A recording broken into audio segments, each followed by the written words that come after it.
When couples struggle to become parents, they often suffer in silence, but they're not alone. The National Institutes of Health says 1 in 6 couples has issues either getting pregnant or maintaining a pregnancy.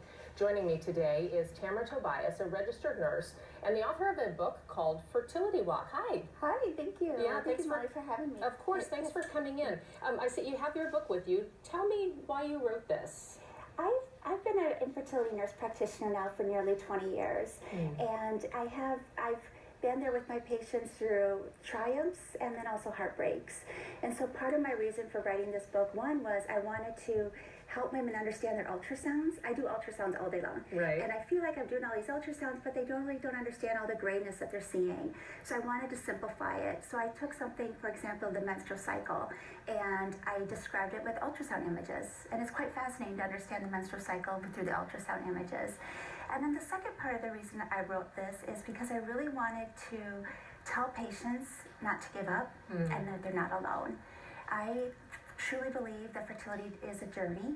I went through the fertility journey myself. So after 9 years of infertility, Wow. my husband and I finally had our IVF twin boys.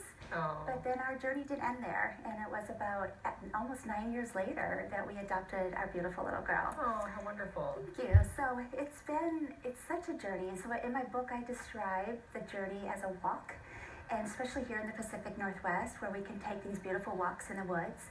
And then sometimes we're on this path and we have this big tree, a fallen tree in our road, or a big boulder that stops us.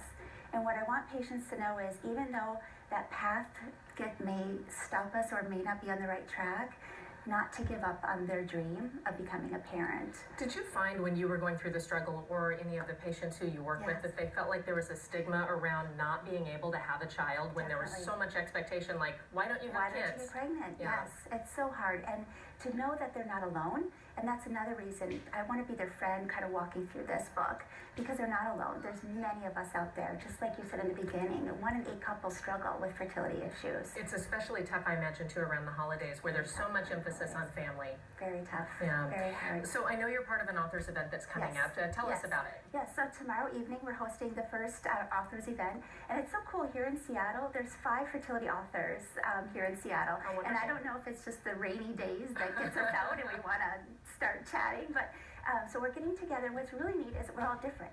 So it's my book coming from a fertility nurse, then it's a physician and an acupuncturist talking about Eastern and Western medicine. We have yoga for fertility, and then a clergy person is talking about loss. Oh, quite the variety. Quite the variety. So we're going to have a panel and discussion at the University Bookstore at 7 p.m. So we'd love people to come join us.